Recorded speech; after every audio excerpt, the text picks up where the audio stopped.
Qu'est-ce qu'une arthrose de la hanche?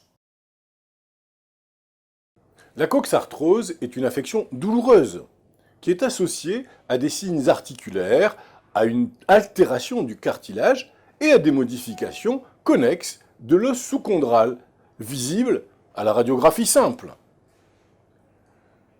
De façon caractéristique, la douleur inguinale irradie à la face antérieure de la cuisse, mais peut être également au niveau de la fesse ou au niveau du trochanter et se propager à la face latérale du membre inférieur.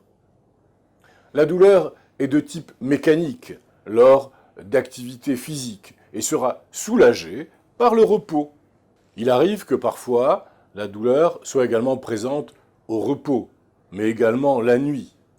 Cela apparaît tardivement dans l'évolution de la maladie. Une douleur disproportionnée par rapport à la radiographie peut être attribuée à un épanchement articulaire.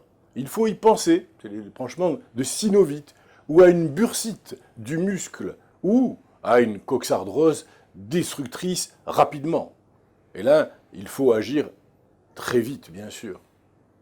À l'examen physique, on va retrouver une perte douloureuse des amplitudes articulaires, tant passives qu'actives.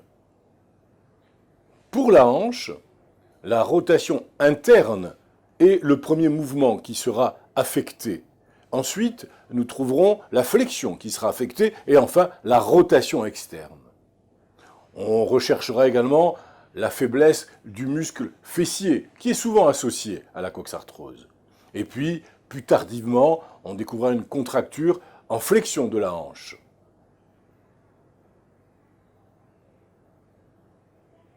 On pourra également trouver un déséquilibre du bassin, mais en fin d'évolution de la coxarthrose. Enfin, le diagnostic se confirme par la radiographie. Oh, la radiographie simple, debout, en incidence antéro-postérieure du bassin et par des vues obliques des hanches touchées. La radiographie révélera un pincement articulaire, une sclérose sous-chondrale, des kystes osseux, et puis ces fameux ostéophytes, ainsi que des petites déformations osseuses. En synthèse, l'arthrose de la hanche est une affection douloureuse qui entraîne une diminution de la mobilité articulaire et une altération du cartilage articulaire et de l'os sous-chondral, tout cela visible à la radiographie.